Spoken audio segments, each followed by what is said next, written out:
Welcome in to this week's episode of Three True Values. I'm your host, James Fletcher, and this week we have plenty to discuss. We will continue our NBA draft series. We're going to be talking about the centers in this year's NBA draft. We've gone through the guards, we've gone through the forwards. So if you want a breakdown of those position groups, please go back to our last couple of episodes and we have you covered there.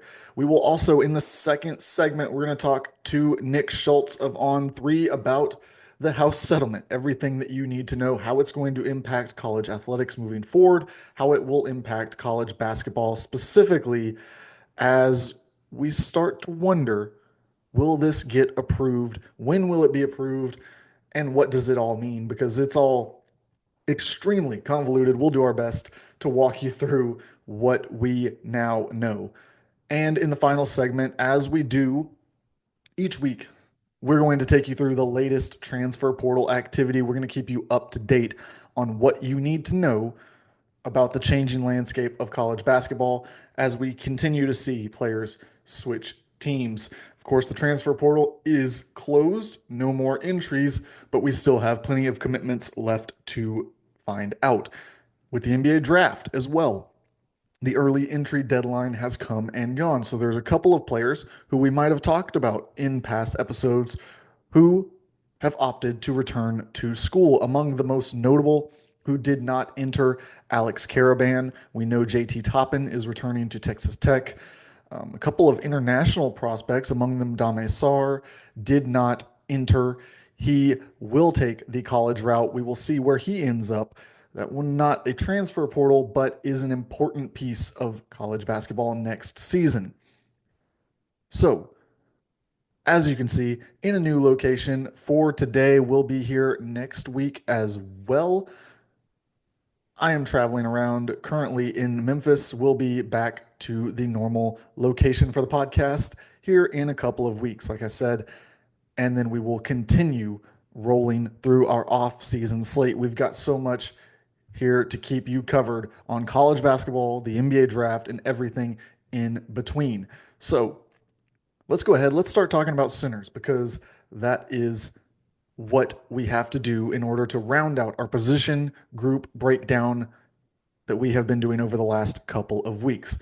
At the top, we've got Derek Queen and Kaman Malawak. We'll start on Queen, who is an offensive juggernaut. He is a guy who you bring in an instant offense. He has incredible post moves, something that you don't see that often anymore in the modern game from your center. His footwork is outstanding. He can go to work on the low block. He can face up from the high post. He's done a lot of different things for a Maryland team that relied on him as an offensive engine from that center position. Now, he does not have incredible size. He is not a 7-footer, but he's got the strength and the ability to push around when he needs to. What we have questions about with Queen moving forward, more than anything, is the fit. This is a guy who works with the ball in his hands. He works in an area of the court that there just aren't a lot of guys who currently play there in the NBA. And so fitting him in to do the things that he does best likely requires some working around him, centering your offense around his abilities. Now, of course, that limits your market. If you're on a team that already has star players who are on the perimeter, you're much less likely to take a Derek Queen type player who is going to require touches. In the same way, if you are a team that has a center already on the roster, it's a lot more difficult to work him into what you do. Now, there are a couple of good fits for him in this draft. You could look at the teams that are looking for an identity, that are looking for star players to come in and provide them the offense that they need. Or there are a couple of teams that have offensive focused centers who he could step in, fill that role, serve as the backup, work his way into becoming more of a star role throughout his career. So for Derek Queen, there's a couple of different paths that he could take in the NBA. It's going to be interesting to see how his defense develops along that track. Because if you come in and you're a backup, perhaps you're asked a lot more on the defensive end, something that he has the physical tools to do, but has not shown them consistently. The engagement is something he's got to work on the defensive end at times. If you come in and are asked to be instant offense, perhaps they just have you focus on that offensive end of the floor, and then you've got to surround him with other players who are capable of doing the things on defense that he is not always showing. He can be disruptive now. If you look at his stats, he can get his hand in the lane. He can block shots. He's not a big time athlete though. He is not somebody who is thought of as a rim protector in that way. So there are a couple of questions for him to answer along the way, but a really, really talented offensive player. Now on the opposite side, you've got Kaman Malawak, who is right up there with him in the running to be the top ranked center in this class. Malawak is that big time athlete. He can be that kind of rim protector that you need. There's some thought that he can start to stretch the floor. We didn't see it a whole lot at Duke, but we know that he can rim run, and we know that he can provide you that presence that you need. The questions for Malawak are going to be about the touch, about the little skills in and out, the footwork, the things that you need on both ends of the floor to consistently make an impact against the top level of player. I'm not sure that he has to this point shown that he can be this modern stretch big, because he was not asked to do that a whole lot at Duke. It wasn't really part of their game plan. And so it's something that he will have to prove and then develop further when he comes into the league, if it's going to be his game. Now, if you're counting on him being the big time rim runner, well, he's got other areas to work on in his game as well. Doing more with the ball when he gets it off of that roll is going to be a key for his game moving forward. There's a lot of little things to clean up in his game that, if they pan out, he could become one of those really, really valuable centers that we see across the NBA. Now, we get into this next tier, and there's three, I think, that fit here who have big time upside. We'll start with Danny Wolf, who is not one of the young one and done type of players like we talk about with Queen, Malawak, and the next two that we're going to bring up here. But what he brings is an extremely unique skill set. He is a guy who facilitated an entire offense for a team that made a deep NCAA tournament run through the high post. He worked alongside another center. And so we know that while he will not be guarding out in space against another team's power forward, he can play beside another center if you can work your defensive schemes around keeping him out of isolation. So this is a big, big key for him, the ability to be an offensive hub and to play alongside other bigs. I think that just drastically increases his market as he looks for a home. His three-point shooting, while the form is not always perfect, it goes in. It goes in at a pretty high rate, especially for one of these stretch bigs. He is a 7-footer. He rebounds the ball well. The basketball IQ, it's all there with Danny Wolf. Age is honestly, I think, the biggest thing holding him back. Outside of that, it would be the defense, where he has not been a rim protector for his team. But then again, he was playing alongside another big who was asked to clean up those duties. So can he do it? That's something that we will see when and if he is put in those situations. Thomas Sorber is the next candidate that we have to talk about here, a guy from Georgetown who came in not necessarily thought of as a potential one and done, but then you see what he is as an athlete, you see the raw tools on offense, and you start to think this could be the type of center that a lot of teams are looking for, with a versatility to, yes, get into the offensive mix a little bit, use those little touch shots, get to the rim when they need to, but also can set a screen, can roll to the basket, can be that rim protector using the athleticism that he possesses. So Thomas Sorber is an interesting one because I think that his range could vary widely depending on the team that you talk about. If you are looking for that rim runner, I think he moves up the board quite a bit. If you are asking your center to be a little bit more of a either dunker spot kind of player or work in the post at all, it's going to take him some time. He's going to have to work on some more of those things, refine his game to excel in some of those little areas that he hasn't played in quite as much. And then we move to Johan Berenguer, who kind of burst onto the scene. His production in Europe has been interesting to follow because he is not super refined on offense. He is by no means going to stretch the floor.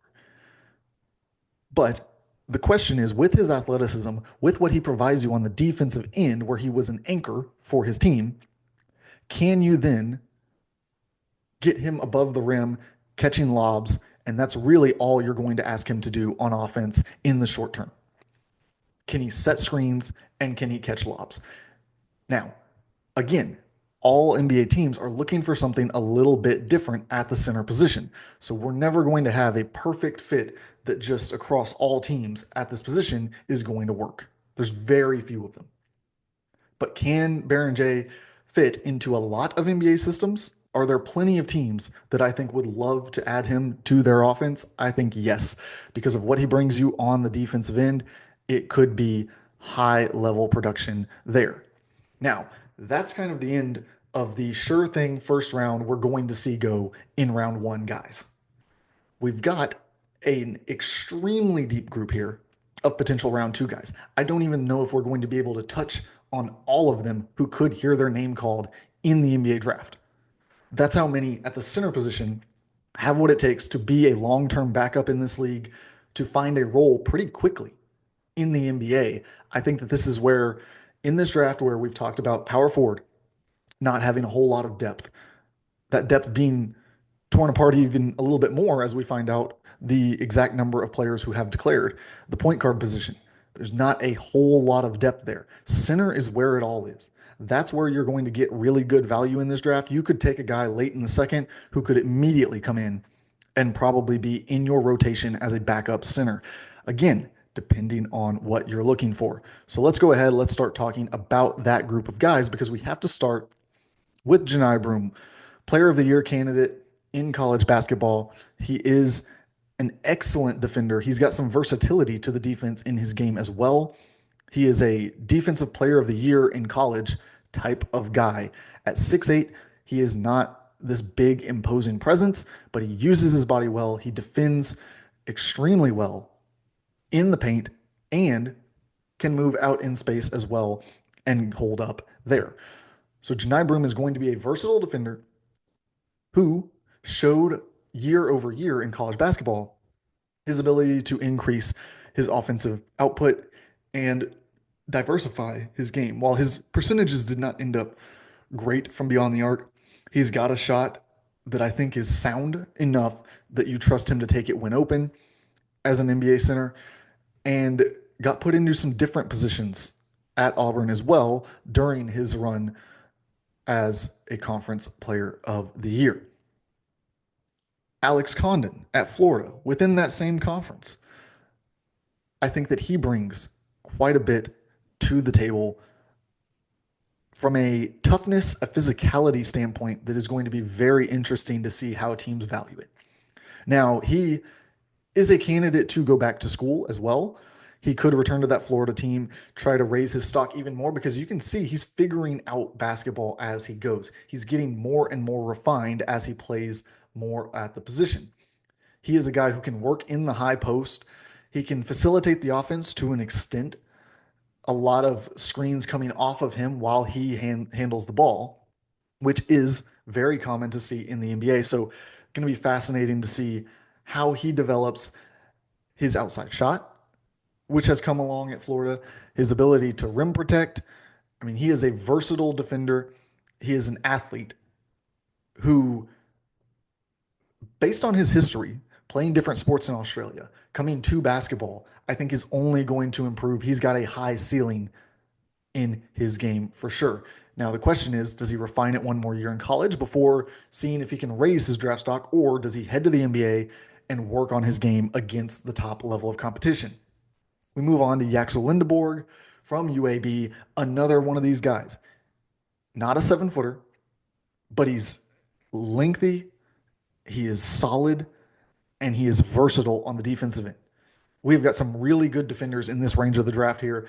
I think that Lindeborg brings you this rare combination of size and athleticism at the center position. He rebounds well, he uses his body. I mean, he can guard again in space a little bit. He can help you blocking shots around the rim. This is a guy who I think his stock is going to continue to rise. He is going to be a borderline first round guy by the time this is all said and done. Now, one player, as we move into a group of a couple international guys whose stock has gone up and down over the past couple of weeks at a couple of different showcase events that he has participated in, is Bogoljub Markovic from Serbia. He is going to be a stretch big. He is one of these guys who is going to knock down threes from the top of the key.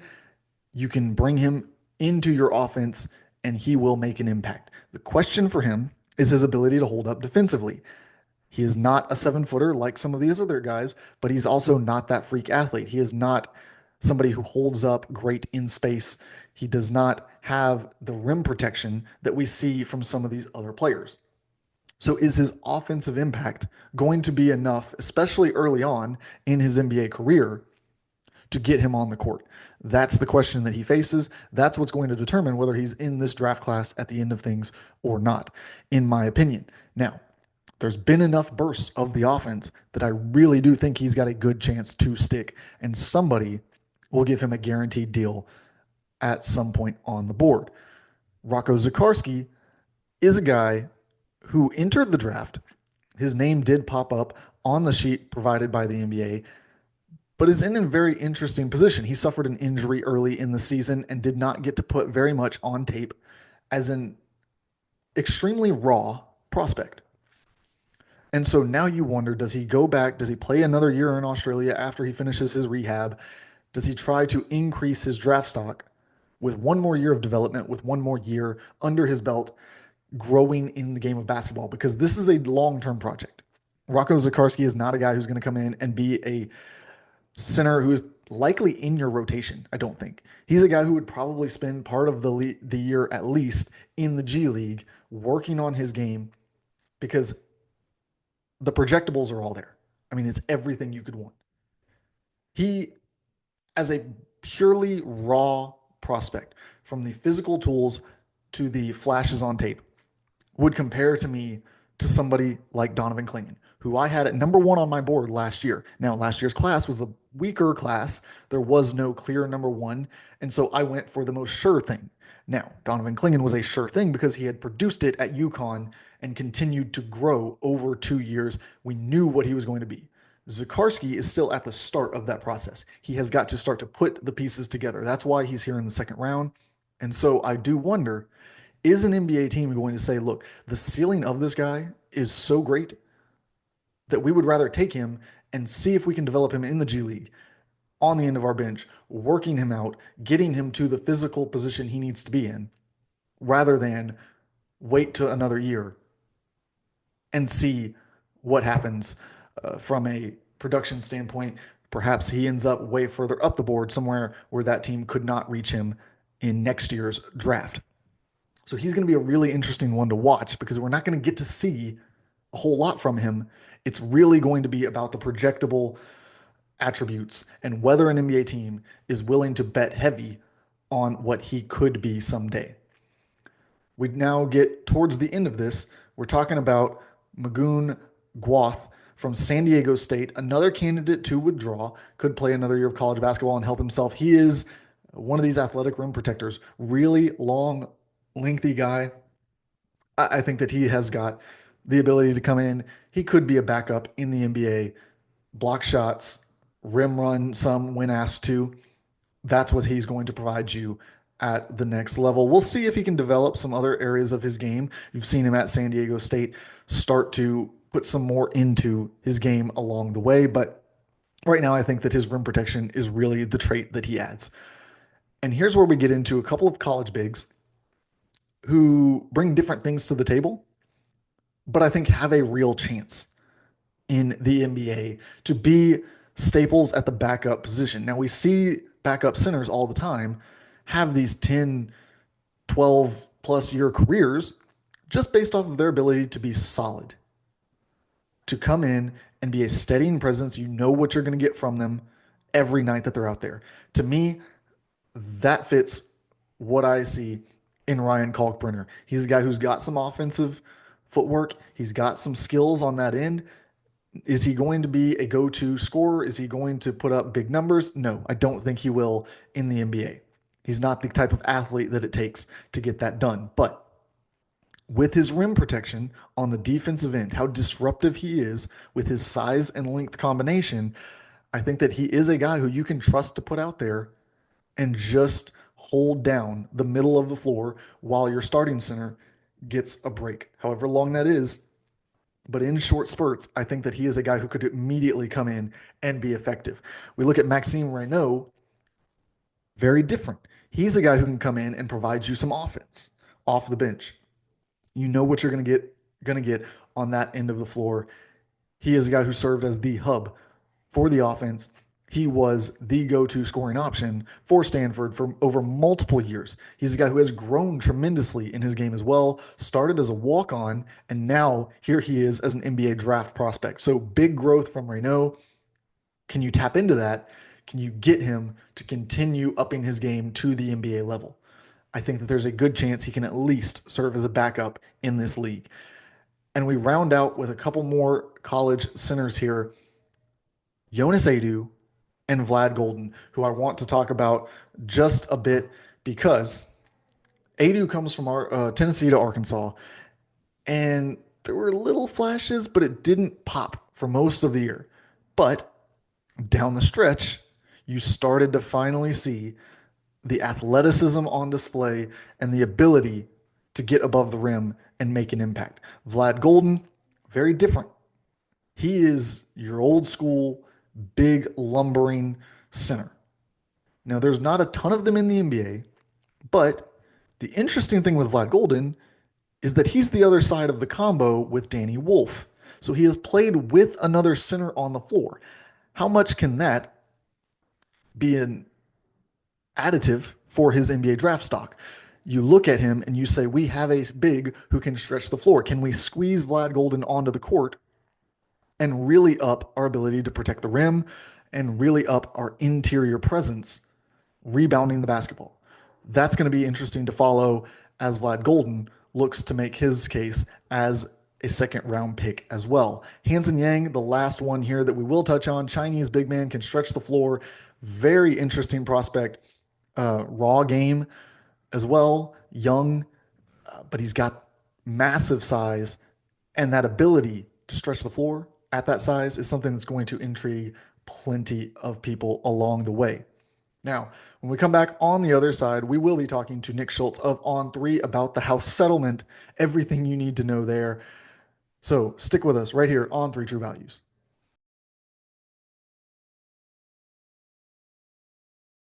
Back in, we are here with Nick Schultz of On3 to break down everything happening with this house settlement because it impacts the NCAA. It impacts everything about college athletics from football to basketball, far beyond into women's sports. It will be particularly interesting.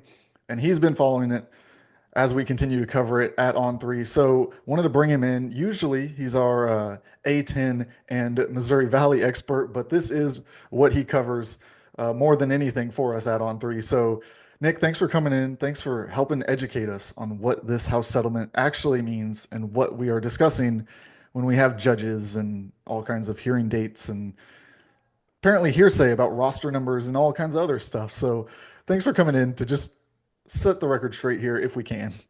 Hey, I will do my best, Fletch. Thanks for having me. There's a lot that goes into this, and it's not over yet. We weren't sure when it'd be over, but it got a little ways to go. Yeah, so let's go ahead and start there because we kind of felt like it was going to come to an end. We were going to get some kind of ruling from a judge, but what we ended up with instead was a call to make some changes to grandfather in some different things. And it sounds like the NCAA just didn't. Is that what the latest is in this whole situation right now? Kinda. That's the simplified way. So the latest development, the final approval hearing was the day of the national championship game. It was in California, 6.5 hour hearing, and then the game was that night. So that was a really long day of Yeah. listening to this thing. And one of the points, Judge Claudia Wilkin, who's overseeing the settlement and the hearings, she was concerned about roster limits, and not from the standpoint of limiting rosters. She's worried about eliminating spots for athletes who are currently on rosters. Like Yes. her argument was, in a nutshell, you're taking away spots from people who are already on rosters. So why don't we phase them in or grandfather spots for athletes who are already there, and then kind of bring these roster limits in? And the NCAA's attorney didn't sound like he was adamant. He's like, this probably not going to be probably not going to go over well. And she encouraged them, well, take it back and talk about it and make the change. Otherwise, I think, and her quote was, I'm paraphrasing a bit, is that her quote was, it's a pretty good settlement. Otherwise, she said, yeah, basically, I think it's a good settlement, but there were things they can fix, quote unquote. Hmm. And the roster limits was one of them. She gave them, I think, a week. They came back, they filed their brief. Roster limits stayed the same. They said, like, there's disruptions that'll be in place if this happens. We're not changing the roster limits in this brief. So she comes out last week and says, okay, I'm not going to approve the settlement as it's currently written because I'm worried about these roster limits. So you have 2 weeks to either change it or she's going to deny final approval. And I saw Yahoo Sports had a report. There's been discussions about what it looked like. We don't know specifics yet. I don't know when the brief's going to be filed, but it's the latest twist in this whole thing. And for basketball specifically, I think it'd be 15 spots on a Hmm. roster. That's if they fully opt in. I know schools like Texas are. And for football, the SEC is staying at like 85 for football. So that number could depend on the school and the conference, but could have up to 15 spots for basketball programs. I keep telling people I don't know what's going to happen. Still don't know what's going to happen with this whole thing, because the next step, if she doesn't issue final approval, it goes to trial. It's Hmm. going to cost a lot of money. Yes. So We know the that's where we're NCAA, at right now. right. The NCAA does not have a good track record in court cases, so No, it's they going to got be some wins interesting to see lately though. here. They've gotten some wins lately in these eligibility cases, that's a whole different animal Right. than the House settlement. Like that's a separate issue going on. But the settlement itself, I think by next week, I think it's next Wednesday is the deadline. That's when we're going to find out something. Could be sooner. I have no idea. Yeah, we'll see how it all plays out. We're all waiting for these deadlines to come and go as we have been for quite a while now. But Yeah. I think one of the interesting things that we're seeing is the way that it's impacting players across the country, because not only do the coaches not know, the players have no idea how many roster spots there are going to be next season. And this is obviously the biggest impact on football, which has a much larger roster, but it impacts all sports where we're seeing a lot of walk-ons enter the transfer portal. And I have questions all the time. Why are walk-ons entering the transfer portal? Mhm. Well, because they're not sure if they're going to be allowed to play or if they're going to just be cut from the program if this goes through the way that the NCAA wants it to with these roster limits. And it makes sense then why the judge is so concerned. But I'm sure we don't have clarity on this. But what concerns me about all of this is that we're telling these walk-ons to get into the portal in order to protect them. What happens though if we do grandfather in anyone who is on the roster? Well, now they're not on the roster, they're in the transfer portal. Are they then not protected? And there's so many wrinkles like this where we just don't have clarity that we probably need if we're going to go forward. And so everyone's operating in the dark. They're trying to do what's best for everyone involved. But it's just the Wild West out there when it comes to this stuff. Yeah, that's a great question. What happens to these guys that are in these players, these athletes that have already hit the transfer portal, because transfer portal window's closed. So you can't have any if they are in place and people are out, portal window's closed. And that was in Judge Wilkins' argument. This is from the brief. me see if I can. I had the article in front of me with the quote. Right. Here it is. She said, the court finds the decision again implementing roster limits. Final approval of the settlement is not a valid reason for approval of the agreement in its current form. Any disruption that may occur is a problem of defendants and NCAA member schools' own making. That's a direct quote from the judge in her ruling explaining why. And she also added that while the settlement received preliminary approval, it doesn't mean it was a sure thing she was going to approve this. So you've kind of got two sides here. One side, this thing was not getting its final approval yet. It had preliminary approval. Schools were preparing for the final approval, which is why you were preparing, okay, these roster limits go in place July 1 if this thing takes effect. Now you're looking at the grandfathering in, so you're kind of stuck in the middle here. There's a line to walk, and that's why there's so many questions right now. One reason there's so many questions right now. Right. So let's transition a little bit from the roster limits because we don't have clarity there. Right. Let's talk a little bit about the money situation because you've heard many coaches and they've kind of gone back and forth on it now as they've gotten more information. But I feel like early on there was this kind of call that we need the house settlement, we need revenue sharing. That's what we have to have because it's going to fix everything. And the way that one person within the industry described it to me when I asked them why these coaches were so confident that it was going to fix things, they told me, and I've told you this, it allows them to cheat again. That's one And of the so they concerns. want it.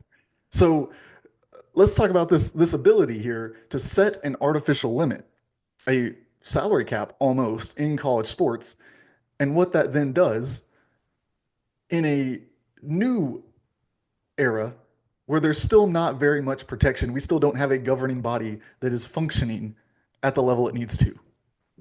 So the revenue sharing part is the big thing everyone talks about. Revenue sharing is coming to college sports if this thing receives final approval. And I keep, again, this is Judge Wilkins' decision last week. Is why I keep throwing the disclaimer: if it receives final approval. Yes. I've had people ask me, "What do you think?" I'm like, I don't know what she's going to do. I studied journalism. I didn't study law. I got nothing. So if this receives final approval, the revenue sharing era is here. Schools will be able to directly share the number for the first year, 20.5 million. It's set to it's based on the average revenue for a power conference school. Goes up 4% every year for the 10 years under the agreement. So it's a 10-year settlement is how it would work if it receives final approval. And some schools have come out. I know George has come out and laid out, here's how we're dividing this 20.5 million across all our sports. I think they had 75 going to football. I don't have the exact numbers in front of me, but they had the breakdown of how each sport would get it.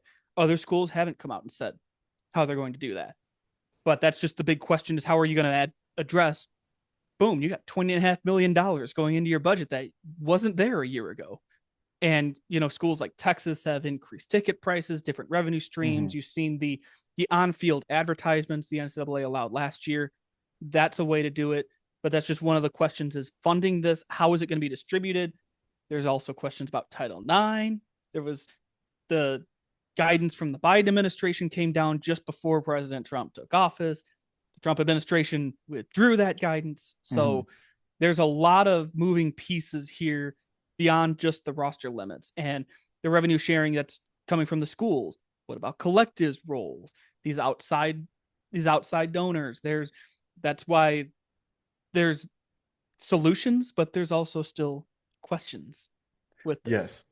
The future of the collectives, I think, is the most interesting to me because it's where we get into whether or not there's going to be rampant cheating again in college athletics. We know now, and look, it was always the dirty little secret that everyone was paying under the table, getting all kinds of different offerings, and it was about not getting caught. It was about doing it in the way that the NCAA would not then investigate.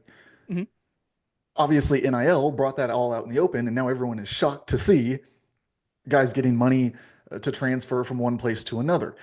And so now we talk about it being this Wild West situation, but it's really just that we see everything that is happening rather than it happening in the dark as it did before.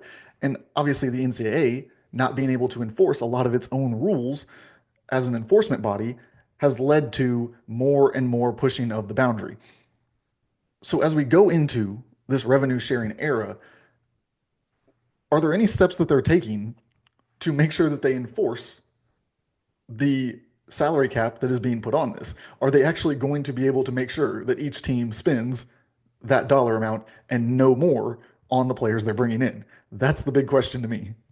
Yeah, that part of the process comes from there's an implementation committee that's been formed with two athletic directors from each power conference. Now, with this, the Pac 12 is considered a power conference because Mhm. the settlement agreement was filed and agreed to everything while the Pac 12 was still the Pac 12 in its old Yes. state. That was before realignment took it to two teams. So the Pac 12 has representation here.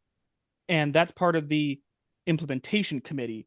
And then you get into or implementation entity, then you get into the enforcement entity, which is part of this plan. Once it's approved, what's that going to look like? So no clarity there either in terms of what exactly enforcement would look like yet. But you do have the implementation committee with athletic directors from across the country and Right. across the power conferences that are going to be kind of spearheading this.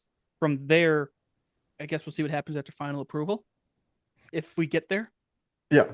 who knows? And then we go into if we want to accept that this is the breakdown that we've got 20.5 million to spend, and you said Georgia has already set out, hey, this is how we're going to be breaking it up. I think that we come into so many more questions then because Georgia, like you said, probably 75%, maybe even more, will be going towards the football program. That is, first off, the main moneymaker. That is where you're getting this revenue to then spend on the other sports. But beyond that, it is the big draw. It is what that university stakes its claim to, the big brand booster. Well, Mm-hmm. how much of an advantage do these basketball conferences that don't support football then get from this? We talk about the A10, we talk about the Big East. A team like St. John's, which is already at the forefront of NIL right now with the current setup with Rick Pitino as head coach, how much more does their advantage grow when the Alabamas, the Kentuckys of the world just don't have as much money in the basketball pot to then spend?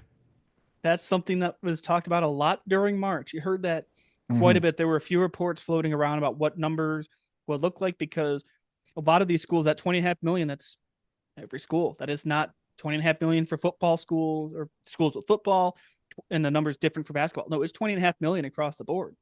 So a school like a St. John's can put more money for basketball because they don't have to give. Again, I'm using Georgia as the example. I think Georgia's Mm-hmm. giving upward of 70%, 75% of that 20.5 million to football. So you take that number out, look at what you got. So this conferences like the Big East, you mentioned the A10 in there, are going to be in a stronger position from a basketball standpoint to capitalize. And I don't know how UConn's going to approach it because Right. UConn is independent football, but how are they going to allocate funds? I mean, I'm going to guess that the football program will again go on the back burner. yeah, we don't know. And that's part of the conversations that are happening in the background with these schools is how do we divide this up? But if you're looking from a basketball standpoint, if I'm Brett Yormark, I'm sitting there because he's wanting to put basketball at the forefront of this thing. Mm-hmm. Well, you got conferences like the Big East, and you got schools like Gonzaga who can kind of invest more into basketball, Yeah. and that helps with acquisition and player retention. And yeah, I think basketball focused conferences or schools that don't have football, you're going to be in a lot better position, for lack of a better phrase, with this settlement approval if it happens. And I do wonder, not to get too far on an aside here from the actual case itself, but how does that impact the Big East and potential expansion that we've heard from Rick Pitino as something he thinks they should really focus on? Because you look at the schools that are left out there who have big time basketball programs, want to be able to fund that. Well, a move to the Big East is suddenly a lot more appealing. If you're a Gonzaga, do you want to go into a conference where it's all basketball? Or do you want to go to a conference where some teams are paying a lot for football and you can be the only team paying for basketball? So for that one, Mm-hmm. it would benefit then they might want to go to the Big 12. Mm-hmm. But for a Memphis, I think that's a really interesting one, a team that's been mentioned as a potential Big East target if they were to expand. You have a football and a basketball program in the top 25. So what if you move the basketball program to the Big East? What does that look like?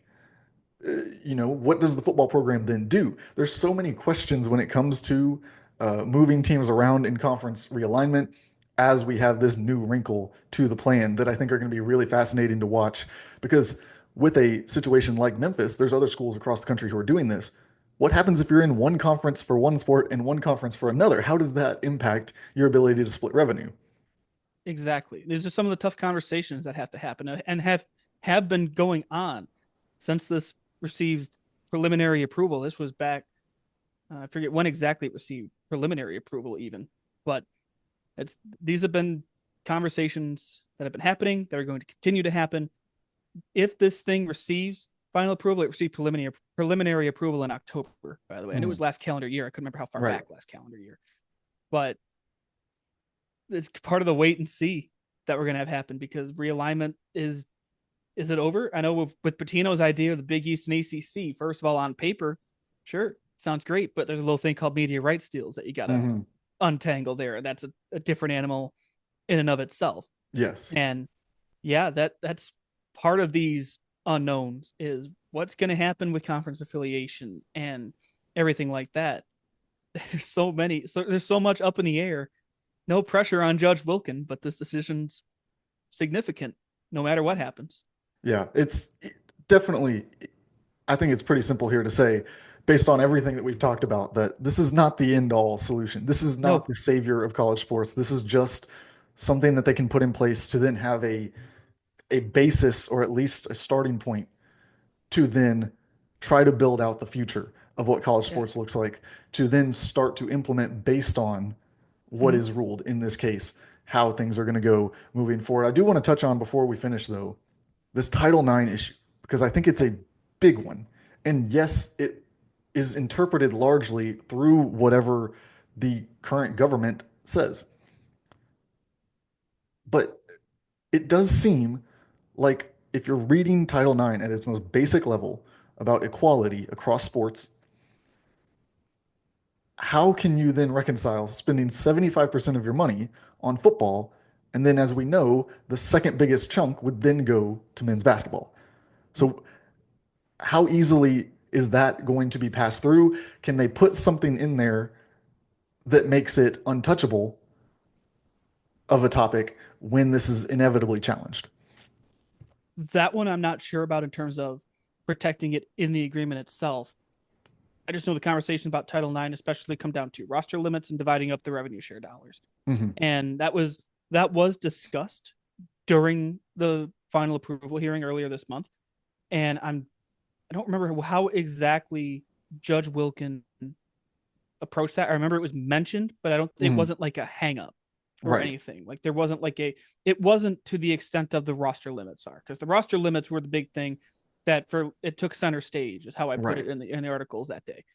And that was the big takeaway. Title IX, it was mentioned, but I think that's going to be how our school's going to approach that. How's the government going to enforce it? That was the big question of the timing with the Biden administration putting out its guidance was right before inauguration day. Mm-hmm. So it came down and everybody said, well, wait a minute, you've got a Republican administration coming in.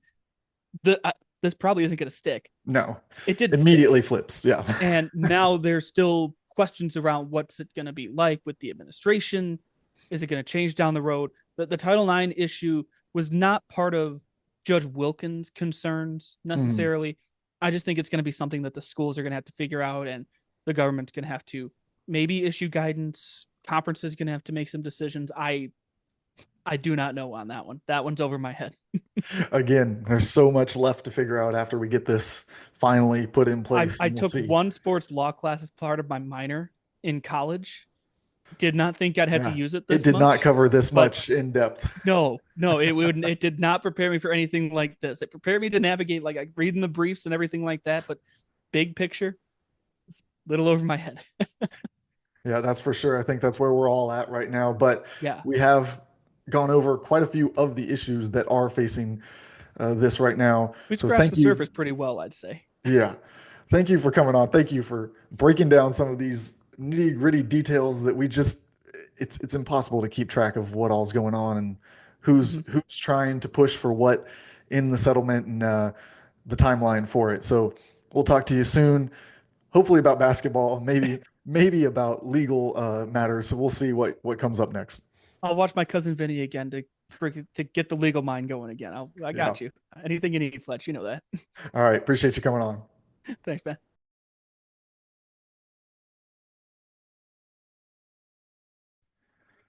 Welcome again as we keep rolling through this special episode where we have talked about a lot of things. We've talked NBA draft, we've gotten into the house settlement a little bit with our friend Nick Schultz, and now it's time to round out things by talking about the transfer portal. Yes, the transfer portal is closed, so there are no more entries to discuss, but there are plenty of players still in the portal, still looking for where they will be playing next season. So let's go ahead, let's get into it, let's knock these out quickly to wrap up this week's episode. Want to start with something that was hinted at in last week's episode. Memphis added Aaron Bradshaw last week. We talked about it and mentioned that there was one more commitment that was on the way, should be coming any day. That was Doug McDaniel, who is now committed and signed to play at Memphis. They're taking an interesting kind of replacement by committee approach with PJ Haggerty, who is in the transfer portal looking for 4 million. From all reports, has about 3.5 million on the table. We'll see if he chooses to go that route. A return to Memphis has still been mentioned as well. Ole Miss in the mix, NC State. Those seem to be the schools that are getting the most traction at this time. Both of those schools could really use go-to scorers at this point. Portal again, no one else is entering. Like the list is the list here, and so it's about finding the best players left on the board. If you are somebody like NC State trying to build a roster from scratch, and Ole Miss who is replacing a lot of guard production, both of those make a lot of sense if PJ Haggerty gets the offer he's looking for to leave the Memphis program. We've got Simeon Wilcher, who heads to Texas. That's an interesting one. He enters the portal from St. John's as they look for a new point guard of the future. We've already established who that's going to be. He now lands at Texas, where I think he can fit in really well there. Sean Miller's system. Going to be interesting to see how he continues to develop his game now playing in the SEC. Indiana has been filling out their roster. A lot of additions to this team. Looks like DeVries is kind of closing in on what his year one group is going to look like. Some really interesting pieces. I think they've done a good job of getting some reliable staples that we know what they are going to produce, and some high upside swings as well. Some young guys who potentially, you never know with the transfer portal, obviously, the way that things go, but could be around the program for multiple years. Some young guys in the portal who are taking a step up from the mid-major level, and some other guys moving from spot to spot, as we always see. We have Blake Harper to Creighton, an interesting late addition, goes from Howard to Creighton, obviously a pretty big step up in the level of competition, but he's surrounded by a lot on that Creighton roster already, and so I really like this addition because he could add quite a bit to this group, but if he doesn't, I don't think it really has much harm to what they're going to be able to do. I think he slots in and is just a real solid piece for them regardless of the situation. Chad Baker Mazzara, who we discussed going into the portal from Auburn, he has already committed to USC. He will play for the Trojans next year with his extra year of eligibility. I know his age is very hotly discussed around college basketball circles. Plenty of debate over whether he should be at this age playing college basketball, but under the current rules, and this is not even a waiver situation. We have plenty of guys in the transfer portal seeking waivers. This is not one of those. He, through the extra year given to players who used 1 year in the JUCO ranks, he has another year of eligibility left on the table. Of course, also playing a role was a redshirt year and the COVID year that he was given as well. So that has extended his college basketball career a number of years. Multiple times now he has been given an extra opportunity to play college basketball. So he will be at USC. Going to be interesting to see what his role is there. Obviously, we know the big storyline at USC right now is whether they can get Elijah Arenas healthy after a car accident, which left him in a medically induced coma. He has now been released from the hospital, so some really good news there. And obviously his health is number one ahead of any update on his basketball situation. So that is going to play out. We will see what comes in the next few months around that. Interesting to see that this USC program over the last couple of years has had multiple of these type of situations now where a very high profile freshman suffers some kind of out of control, nobody can prevent or, you know, project coming into the year, and it sets things back. We will see what happens with Arenas, but wishing him health more than anything else at this time. Andrzej Stojakovic, son of Peja, commits to Illinois and just further builds the Balkan Army on this roster. It's going to be so interesting to see. Brad Underwood has already embraced it, changing his profile picture on social media to kind of a fun joke, kind of naming him the leader of this Balkan army. It's going to be interesting. I don't know if we've ever seen a college basketball roster, particularly at the high major level. I know we haven't. In the mid-major level, obviously, a lot of teams doing a lot of different things to try to compete at a high level, but this is, we talked about over the last couple of years, I've written about it, the influx of European talent to college basketball.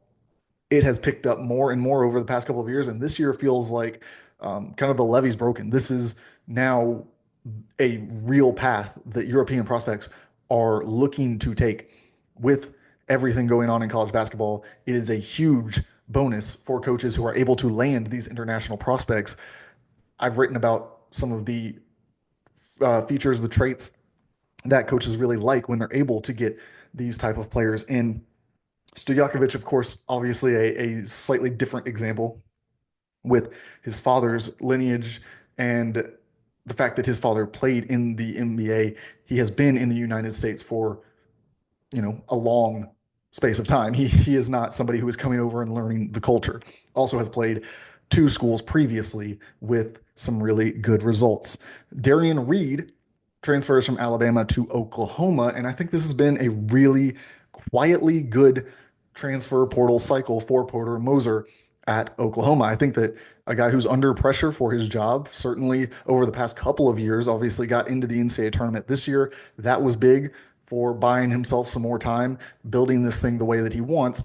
This year, I think he's done, again, just a really good job of building up a roster that looks like it can compete definitely for an NCAA tournament spot. They've got all of the positions of need pretty much addressed and handled.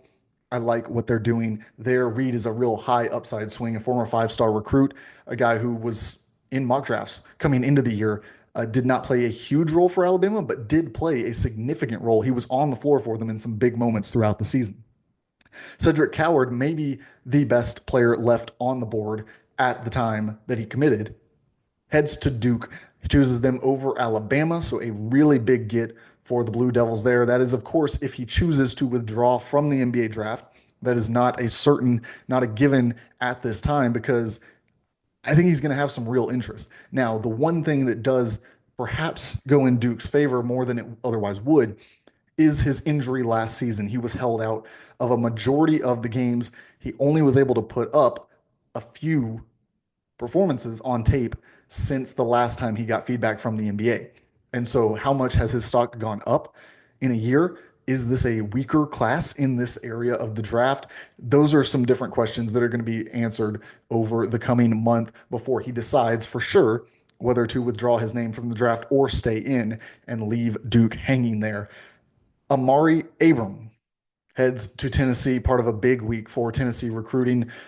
They have built a very, very good roster, continues to improve, and we will see how he contributes. I think he's a guy who's kind of flying under the radar, but could be a really good fit there at Tennessee. Now, I know we normally only talk about the transfers happening at some of the biggest schools across the country.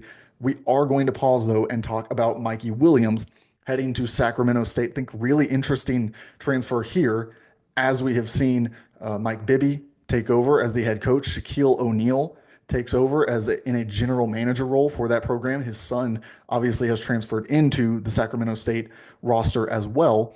Mikey Williams, now former phenom, has gone through some legal issues, has now transferred multiple times during his career, has not really made an impact on the floor in any sort of significant way to this point.